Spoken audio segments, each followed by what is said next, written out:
Alright guys, so this video is going to go over how to perform a chest supported plate loaded row with an overhand grip, which will primarily bias upper back. The reason this will bias upper back is our arms flared more, we're not finishing close to the hip, and we've got an overhand grip which will encourage our elbows to flare out. So when we're training upper back, we want as much movement in the shoulders and up arm as possible. So setting up for it, we want to think about, first of all, hips forward on the seat, or before that even, sorry. You want to set the seat so our elbows are relatively flared. If we're performing it and we're finishing super low down, or here, the handles or the seat's too high, we're training upper back. So instead we want it relatively low in comparison to training the lat where we want to drive the elbow to the hip. And if none of that makes sense, don't worry too much about it, just copy what I do in the video. So we want to grab each side. If you struggle to reach the handles, you can put something under the bumper, in other words, under where the machine hits the bottom, so that we can basically get a grip, use our lifting straps a bit more easily without obviously struggling to reach from side to side if you've got wee T-Rex arms like myself. So grab each side.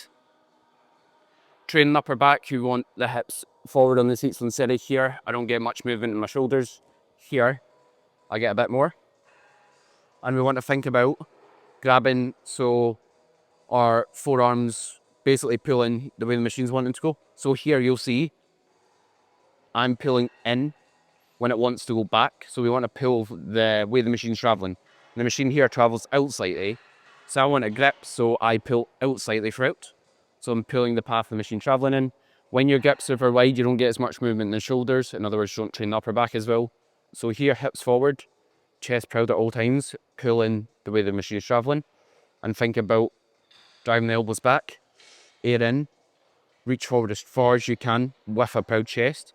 We don't want to hunch over. So a good cue to use is think chest proud and back, like you're trying to pull it off in the stretch, to get as much stretch as possible, and get your air in before then drive the elbows back, and think about pushing your chest forward and arching your back at the same time.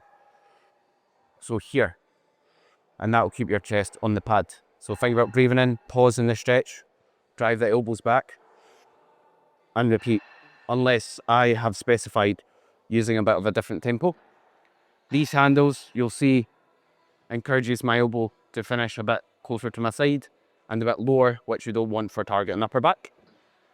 And as I was saying at the start of the video, in terms of placing something under one of the bumpers so you can start the machine a bit easier. For example, you could place a plate underneath, and that will allow it to be a bit easier to unrack. Maybe do so before you put the weight on the actual machine. Hope the video helped.